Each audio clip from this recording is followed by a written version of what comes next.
வணக்கம் நண்பா. நான் உங்கள் ஜிஎஸ் நவீன். மீண்டும் உங்களை சந்திப்பதில் மகிழ்ச்சி. இன்றைக்கி பார்த்தீங்கன்னா, வி த லீடர்ஸ் அந்த அமைப்பு, அந்த இயக்கத்தோட சார்பா அண்ணன் அண்ணாமலை தலைமையில் போதை ஒழிப்பு பிரச்சாரம் அப்படிங்கிறது ஒரு மாநாடாக இப்போ நடந்துகிட்டு இருக்கு. காலையிலேருந்து எல்லா மீடியா சேனல்லையும் லைவாக தான் போயிட்டுருக்கு. எல்லாருமே அதை தான் பார்த்துட்டு இருந்திருப்பீங்க. அண்ணனுடைய முதல் மாநாடு அது மிகப்பெரிய அளவில் வெற்றி அடைஞ்சிருக்கு. அதில் ரொம்ப சந்தோஷம். எந்த ஒரு சச்சரவும் இல்லாமல், எதுவும் விபத்து அந்த மாதிரிலாம் எதுவும் இல்லாமல் நல்லபடியாக விழாவை நடத்தி நல்லபடியாக முடிச்சிருக்காங்க. அண்ணனும் நிறையா பேசியிருக்காரு. அது பற்றி அது சம்மந்தமான விஷயங்கள்லாம் நாளைக்கு பேசுவோம்.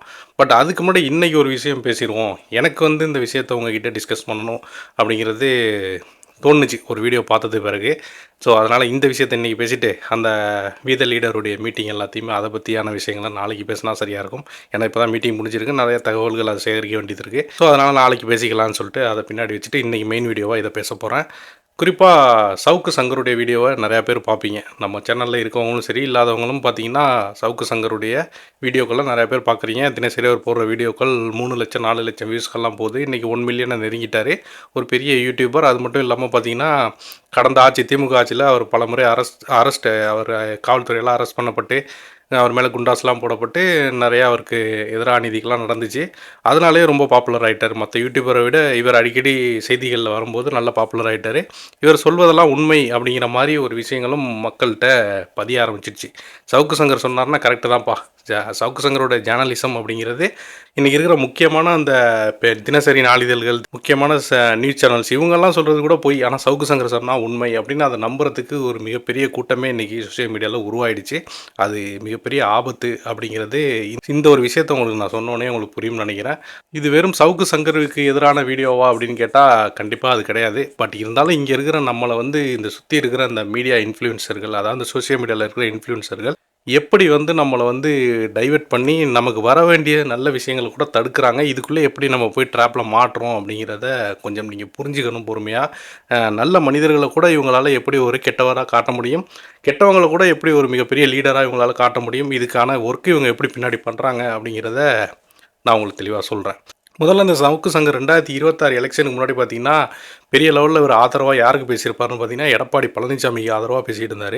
ஏடிஎம்கே தான் வின் பண்ண போகிறாங்க, அவர் தான் முதல்வர், விஜயெல்லாம் ஒன்றுமே கிடையாது, அவர் அவருக்கு பேசாமல் போய் எடப்பாடிக்கிட்ட ஒரு 50-60 சீட்டை வாங்கிட்டு நிற்கிறது தான் நல்லது, தேர்தல் முடிஞ்ச பிறகு ரொம்ப விஜய் வருத்தப்படுவார், இந்த ரேஞ்சில் பேசிக்கிட்டு இருந்தார். அப்புறம் தேர்தலில் எடப்பாடி தோற்றதுக்கு பிறகு இப்போ உங்களுக்கு தெரியும், கடந்த ஒரு 10 நாளாக பழனிசாமியை பயங்கரமாக சோசியல் மீடியா திட்டுற ஒரு ஆள் அப்படின்னு பார்த்தா அது சவுக்கு சங்கர் தான் இருக்கும்.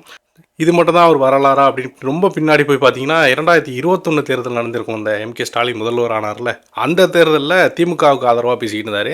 அப்போ பார்த்தீங்கன்னா ரஜினியெல்லாம் இவர் கடுமையாக திட்டிகிட்டு இருப்பார். ஏன்னா ரஜினி அந்த டைமில் அரசியலுக்கு வர்றேன் அப்படின்றார், சூப்பர் ஸ்டாரு. அப்போ பார்த்தீங்கன்னா ரஜினியெல்லாம் கடுமையாக திட்டிக்கிட்டு, ரஜினி ஒரு பிஜேபி சங்கி, இவரெல்லாம் தமிழ்நாட்டுக்குள்ளே சிஎம் ஆகிட்டாருன்னா தமிழ்நாடு நல்லா இருக்காது, இவரெல்லாம் ஒழிச்சு கட்டணும், திமுக தான் மீண்டும் ஆட்சிக்கு வரணும், எம்கே ஸ்டாலின் வந்தால் தான் ஒரு பொற்கால ஆட்சியை கொடுப்பாரு, எம்ஜிஆர் காலத்தில் எப்படி தமிழ்நாடு இருந்துச்சு அப்படி கொடுப்பாரு, அந்த மாதிரிலாம் பேசி வீடியோக்கள் போட்டு பல பேரை இன்ஃப்ளூயன்ஸ் பண்ணி ரஜினியை ஒரு கெட்டவராக, அதாவது ரஜினியெல்லாம் அரசியலுக்கே தகுதி இல்லை, அந்த மனுஷனுக்குலாம் அறிவே கிடையாது, அந்த ரேஞ்சில் பேசி பயங்கரமாக இவரும் இந்த இன்றைக்கி இருக்கார் ரெட்பிக்ஸில் இருக்கார் ஃபெலிக்ஸு, இவங்கெல்லாம் சேர்ந்து ரஜினிக்கு எதிராக ஒரு வேலையை பார்த்தாங்க. அதுக்கப்புறம் 2021 எம்கே ஸ்டாலின் ஆட்சிக்கு வந்துட்டார், முதல்வர் ஆகிட்டார். அப்புறம் சவுக்கு சங்கர் அவரே தூக்கி போட்டு வந்தானது அதெல்லாம் வேறு கதை. சரிப்பா, இப்போ எதுக்கு வளவலன்னு இதெல்லாம் பேசிக்கிட்டு இருக்க, என்ன தான் விஷயம் சொல்லு அப்படின்னு நீங்கள் கேட்பீங்கன்னு புரியுது. நான் விஷயத்துக்குள்ளே டேரெக்டாக வர்றேன். இதெல்லாம் கொஞ்சம் ஒரு முன்னாடி டைட்டில் கார்டு மாதிரி சொன்னால் தான் உங்களுக்கு புரியும் அப்படிங்கிறதுக்காக ஷார்ட்டாக சொன்னேன். என்னன்னா, இன்றைக்கி சவுக்கு சங்கர் ஒரு வீடியோ போட்டிருக்காரு. டெய்லி அவர் அரசியல் அரட்டைன்னு சொல்லி ஒரு வீடியோ போடுவார். அதில் இன்றைக்கி ரொம்ப குறிப்பாக ஒரு வீடியோவில் ஒரு விஷயம் பேசியிருக்காரு. அதை நம்ம டிஸ்கஸ் பண்ணியே ஆகணும் அப்படிங்கிறது தான் இந்த வீடியோவை நான் மெயினாக போட்டேன்.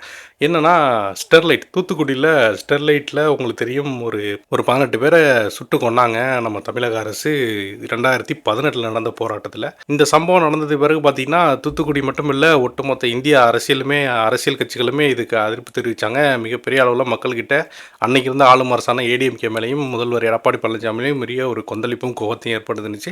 எல்லா அரசியல் கட்சிகளும் இதை கடுமையாக எதிர்த்தாங்க. எப்படி போராட்டத்தில் இருந்தவங்களாம் நீங்கள் சுட்டுக் கொள்ள முடியும், உங்களுக்கு யார் அந்த அதிகாரம் கொடுத்தது அப்படின்னு.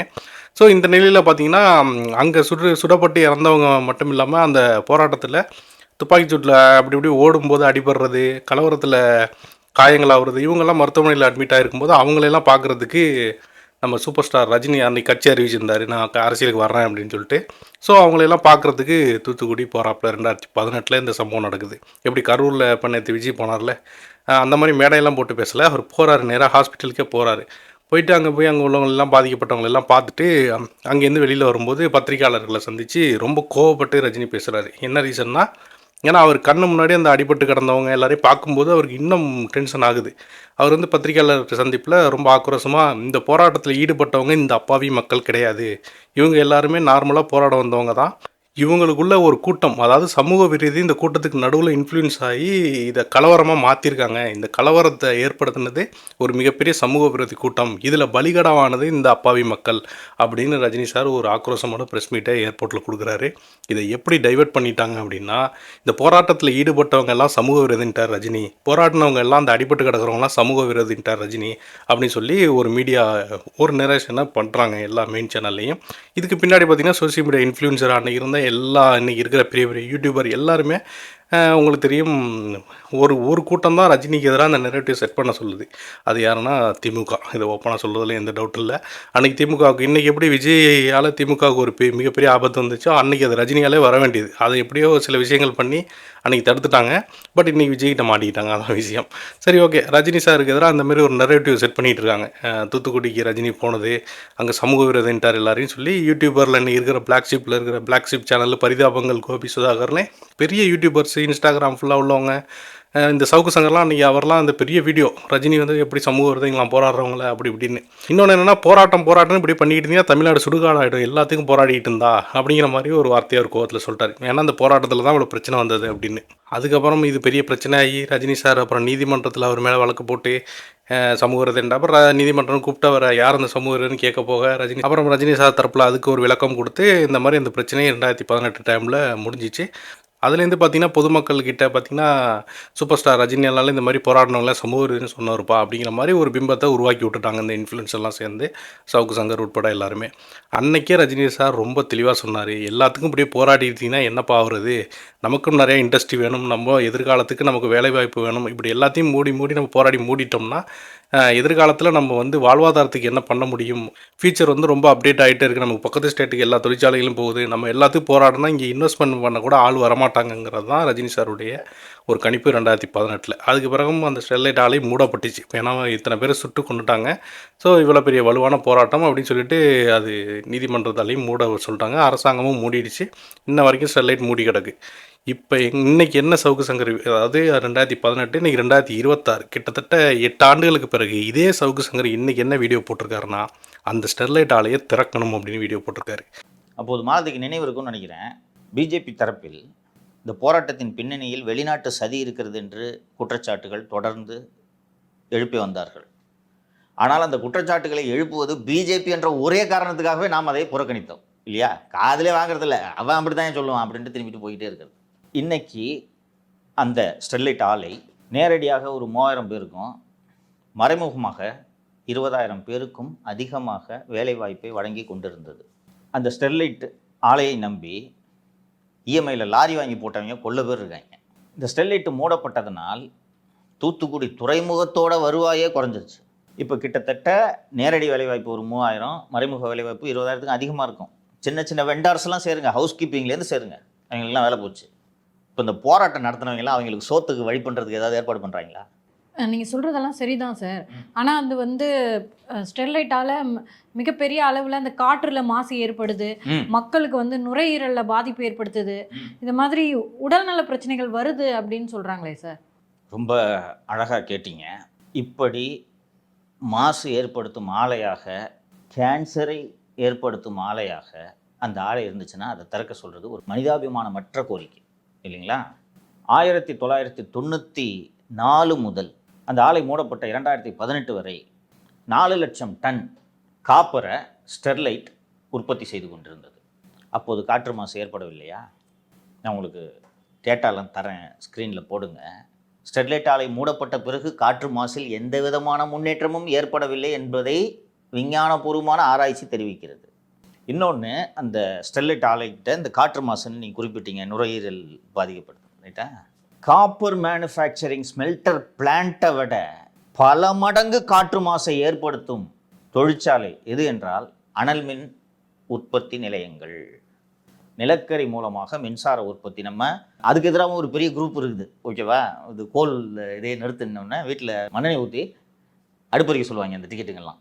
இந்த ஸ்டெர்லைட் ஆலை காற்றில் வெளியிடப்படும் மாசு 1% என்றால், தூத்துக்குடியிலே சொல்கிறேன் நான், தூத்துக்குடி பகுதியில் அமைந்திருக்கக்கூடிய கோல் பிளான்ட்டு 99% மாசை ஏற்படுத்துகிறது. நிலத்தடி நீருக்கான பாதிப்பு என்று பார்த்தால் விஞ்ஞானபூர்வமாக நிரூபிக்கக்கூடிய வகையில் ஸ்டெர்லைட் ஆலை நிலத்தடி நீரை பாழ்படுத்துகிறது என்று எந்த விதமான விஞ்ஞானபூர்வமான ஸ்டடி, ரிசர்ச் மெட்டீரியல் எதையும் போராட்டம் நடத்துபவர்கள் கூட கொடுக்கவில்லை. ஸோ நீங்கள் இப்போ கேட்டதுனால ஏன் இந்த போராட்டம் நடைபெற்றது, உண்மையிலேயே வெளிநாட்டு கரங்கள் இதில் இருக்கின்றனவா அப்படின்றத நாம் ஆராய வேண்டிய தருணம் வந்துவிட்டது. 2018 ஒரு 6 வருடம் ஆனதுனால டெம்பர்ஸ்லாம் கொஞ்சம் குறைஞ்சிருக்குன்ட்டு நான் நம்புகிறேன். இன்றைக்கி கொஞ்சம் நிதானமாக மக்கள் இதை அணுகுவார்கள். இப்போ 2018 டிசம்பரில் இதை பேசியிருந்தானே அடிச்சிருப்பாங்க நம்மளை, 13 உயிர்கள் அப்படின்னு இருப்பாங்க. சவுக்கு சங்கர் ஒளின்னு சொல்லிட்டு போட்டா போட்டு போராட்டமே இறங்கியிருப்பாங்க. என்ன, இன்னைக்கு 6 வருடங்கள் கடந்து விட்டது. இன்னைக்கு கடந்த 1.5 வருடங்களாக தூத்துக்குடி மக்கள் ஸ்டெர்லைட் ஆலையை திறப்பவர்களுக்கு தான் எங்கள் வாக்குன்ற லெவலுக்கு போராட்டம் பண்ணுறாங்க. ஏன்னா வேலை போச்சு. ஒரு முதலாளி ஆகலான்னு சொல்லிட்டு இதை நம்பி லாரி போட்டிருப்போம்ப்பா, லோன் வாங்கி, ஃபினான்ஷியல் லோன் வாங்கி, ஸ்டெர்லைட் ஆலை 3 நபருக்கு லாரி வச்சுட்டு என்ன பண்ணுவேன், வித்துட்டு வறுமை இதெல்லாம் இருக்குது. இதை தனியாக ரஜினி சார் அன்னைக்கே சொன்னார். ஸோ காலத்துக்கு ஏற்ப எப்படி எப்படி மாற்றி பேசுகிறாங்க பார்த்தீங்களா, இதைத்தானே அந்த மனுஷன் 2018 சொன்னார். இப்படி நீங்கள் எல்லாத்தையும் போராடி இங்கே வர இன்வெஸ்ட்மெண்ட் தொழிற்சாலைகள் எல்லாத்தையும் மூடி வெளி ஸ்டேட்டுக்கும் வெளிநாட்டுக்கும் அனுப்பிட்டு இருந்தீங்கன்னா நம்ம தமிழ்நாட்டில் எவன் வேலை கொடுப்பான், எங்கேயா வேலை பார்ப்பீங்க, பொருளாதாரத்துக்கு என்ன பண்ணுவீங்க? இந்த ஸ்டெர்லைட்டுங்கிற நிறுவனம் ஏதோ 4 வருஷம் 3 வருஷத்துக்கு முன்னாடி ஆரம்பித்த நிறுவனம்லாம் கிடையாது. 1998-99 காலகட்டத்திலேருந்து இயங்கிட்டு இருக்குது தூத்துக்குடியில்.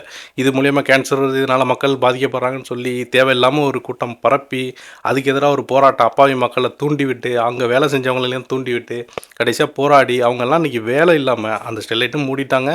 போராடி சில பேர் இறந்தும் போயிட்டாங்க. இன்றைக்கி எந்த மக்கள்லாம் போராடினாங்களோ அவங்க திறங்கன்னு சொல்லிட்டு விஜய் அவர்கள்ட்ட கோரிக்கை வச்சுட்டு உட்காந்துருக்காங்க, ஸ்டெர்லைட்டை திறங்க, எங்கள் வாழ்வாதாரத்துக்கு நாங்கள் என்ன பண்ணுறது அப்படின்னு. அதுக்கு இந்த சவுக்கு சங்கர் போன்றவங்கலாம் இன்றைக்கி ஆதரவாக வீடியோலாம் போட்டுக்கிட்டு இருக்காங்க. அன்றைக்கி ரஜினி சார் சொன்னது என்ன சொன்னார் அப்படிங்கிறத ஒரு 10 நிமிஷம் எல்லோரும் காது கொடுத்து கேட்டிருந்தாலே இன்றைக்கி இவ்வளோ பிரச்சனை இருந்திருக்கிறாரு. தயவு செஞ்சு போராட்டத்தை கைவிட்டுட்டு அடுத்து என்ன பண்ணணும் அரசோடு உட்காந்து பேசுங்க அப்படிங்கிற மாதிரி ரஜினி சார் ஒரு கோரிக்கையை வச்சுருந்தாரு. பட் அன்றைக்கி அதெல்லாம் பண்ணியிருந்தால் இன்றைக்கி இந்த 3000 குடும்பமும் இன்றைக்கி அந்த ஸ்டெர்லைட்டில் வேலை பார்த்துட்டு இருப்பாங்க. ஸோ வேலை பார்க்குறது மட்டும் இல்லை, அந்த 3000 குடும்பம்னா அந்த ஒரு குடும்பத்தில் ஒருத்தர் வேலை பார்க்குறாருன்னா அவரை சுற்றி ஒரு 4 பேர், ஒரு பிள்ளைங்க, பொண்டாட்டின்னு எல்லாருடைய வாழ்வாதாரமும் இந்த 8 ஆண்டுகளில் நல்லாவே இருந்திருக்கிறோம். இவ்வளோத்துக்கு அந்த கம்பெனி அங்கே உள்ள மக்களுக்கு நல்லது தான் செஞ்சுருக்கதா சொல்லி அந்த பகுதி மக்களும் சொல்கிறாங்க. பட்டு இவங்க இந்த மாதிரி எடுத்த தவறான முடிவுகளால் இந்தியாவோட காப்பர் உற்பத்தியை இந்த ஒரு ஸ்டெர்லைட் மூடி இருக்கிறதுனால மிகப்பெரிய அளவில் இறங்கியிருக்கு அப்படின்னு சொல்லி நம்ம பிரைம் மினிஸ்டர் வந்து பேசுகிறார் மேடையில். ஸோ அந்தளவுக்கு ஒரு கேவலமான அரசியலை காசை வாங்கிட்டு சவுக்கு சங்கர் போன்றவங்கலாம் பண்ணி இந்த மக்களை திசை திருப்பினதுடைய பலனாக இன்றைக்கி ஒரு 3000 குடும்பம், ஒரு 20,000 நபர்கள் வேலைவாய்ப்பை இழந்து இருக்கிறாங்க. அதனால தான் நம்ம எல்லாத்தையுமே சொல்கிறோம், சும்மா கண்மூடித்தனமாக இது வந்துட்டால் என் கிராமம் அழிஞ்சிரும், அது வந்துட்டால் என் ஸ்டேட் அழிஞ்சிரும், இந்த மாதிரிலாம் இல்லாமல் கொஞ்சம் அதை பற்றி ஆராயிங்க. நம்ம ஊருக்குள்ளே ஒரு தொழில் வருது, நம்ம பகுதியில் ஒரு தொழிற்சாலை வருதுன்னா இதன் மூலிமா நம்ம பகுதி ஆளுங்களுக்கு எத்தனை பேர் வேலை கிடைக்கும், இது மூலிமா நம்ம பகுதி எவ்வளோ வளரும், இந்த மாதிரி யோசிங்க. இன்றைக்கி இருக்கிற அரசியல்வாதிகள்லாம் பார்த்திங்கன்னா பேருக்கு மேடையை போட்டு பேசிட்டு போயிடுவாங்க. இது வந்தால் விவசாயம் அழிஞ்சிரும், அது வந்துட்டால் உங்கள் கிராமமே வீணாக போயிடும், தண்ணி வராது, இது வற்றி போயிடும், அது வற்றி போயிடும், நீங்கள்லாம் வந்து வாழ்க்கையே எதிர்காலத்தில் என்ன பண்ணுவீங்க, சோத்துக்கு என்ன பண்ணுவீங்க, சோறு காசு கொடுத்து வாங்க முடியுமா, இந்த மாதிரிலாம் அரசியல்வாதிகள் நிரப்பு பிடிக்க மேடையில் பேசிட்டு போயிடுவாங்க. ஆனால் இதுக்கு பின்னாடி பாதிக்கப்பட போகிறதா இருக்கிறது யார் அப்படின்னு பார்த்தா நீங்களாக தான் இருக்கும். ஸோ இந்த மாதிரி ஆட்களை நம்புறதை விட்டுட்டு தொழிற்சாலைகள் இந்த எதிர்காலத்தில் அப்டேட் ஆகிறதுக்கு என்ன இருக்குது, ஏன்னா இனிமேல் வந்து இப்போ ஆல்ரெடி 5G வந்துடுச்சு, ஏஐ. ஸோ அந்த ஏஐ அப்படிங்கிறது வந்துடுச்சு. அடுத்தடுத்து உலகம் அப்டேட் ஆகிட்டு தான் போகிறதே தவிர பின்னோக்கி போகிறதே கிடையாது. இந்த மாதிரி அரசியல்வாதிகள் இவங்க கொடுக்குற இந்த பொய்யான வாக்குறுதிகள் இந்த ட்ராப்புக்குள்ளெல்லாம் மாட்டாமல் எதிர்கால அரசியலுக்கு என்ன தேவை, எதிர்காலத்தில் நம்ம தமிழ்நாட்டை நம்ம வளர்த்துக்க என்னதெல்லாம் செய்யலாம் அப்படிங்கிறத யோசித்து அதன்படி நீங்கள் செயல்படுங்க. நம்ம ஒரு ரஜினி சார் வந்தார், அவரை வந்து இந்த மாதிரி நல்ல விஷயங்களை சொன்னார், அவரையும் திட்டி நம்ம பேசி அரசியலுக்கு வரவிடாமல் அனுப்பிச்சிட்டோம். பட் அதே மாதிரியே இன்னொருத்தர் அடுத்து அண்ணாமலை அண்ணன்னு வர்றாரு. அவரும் என்ன சொல்கிறார், எதிர்கால அரசியலில் நம்ம ஊருக்கு தொழிற்சாலைகள் நிறையா வேணும், அந்த ஆல்கஹால் ட்ரக்ஸ் இன்னைக்கு கூட அதுக்கு பிரச்சாரம் போட்டு அதை பற்றி நாளைக்கு பேசுவோம், இதெல்லாம் விட்டுட்டு நம்ம ஃபோக்கஸை வேறு பக்கம் திருப்பணும் அப்படிங்கிறதெல்லாம் பேசி இப்போ தான் லைட்டாக உள்ளே வர்றாரு. அவரையும் நம்ம ட்ரோல்லாம் பண்ணி அவரையும் வெளியில் அனுப்பிச்சிடாமல் அடுத்த கட்ட அரசியல், எதிர்கால அரசியல் என்ன இருக்கும் அடுத்த 5 ஆண்டு 10 ஆண்டுகள்னு இன்னையிலேருந்து யோசித்து அதுக்கான ஆக்கப்பூர்வமாக வேலையை பண்ணுவோம். பட் இந்த சவுக்கு சங்கர் போன்ற ஆட்கள்லாம் பேசுகிறதெல்லாம் காதில் வாங்கிட்டு காதலோடு விட்டுருங்க. இன்றைக்கி விஜய்க்கு ஆதரவாக பேசுவார், நாளைக்கு விஜய் ஆட்சி முடிஞ்சு நாளைக்கு அண்ணாமலை சிஎம் ஆகிட்டா அண்ணாமலைக்கு ஆதரவாக பேசுவார். இவங்க காலம்லாம் அப்படியே ஜாலரை அடித்து ஓடிடும். பட் இந்த வீடியோ பார்க்குற நீங்கள் ஒவ்வொருத்தரும் உங்களுடைய சுய அறிவை பரிசோதனை செஞ்சுக்கிட்டு அடுத்த கட்ட அரசியல் எப்படி இருக்கும், யார் நல்லவங்க யார் கெட்டவங்கன்னு பார்த்து வாக்கு போட பழகுங்க. ஸோ ஃபியூச்சரில் நிறையா வீடியோக்கள் பேசுவோம். இது போன்ற நிறையா விஷயங்கள், சுவாரஸ்யமான விஷயங்கள், உங்களுக்கு தேவையான விஷயங்கள் எல்லாமே பேசுவோம். ஒரு வீடியோவில் வந்து செஞ்சுக்கிறேன். சேனலை சப்ஸ்கிரைப் பண்ணுங்கள். நம்ம சேனலில் பிடிச்சிருந்தா. நன்றி.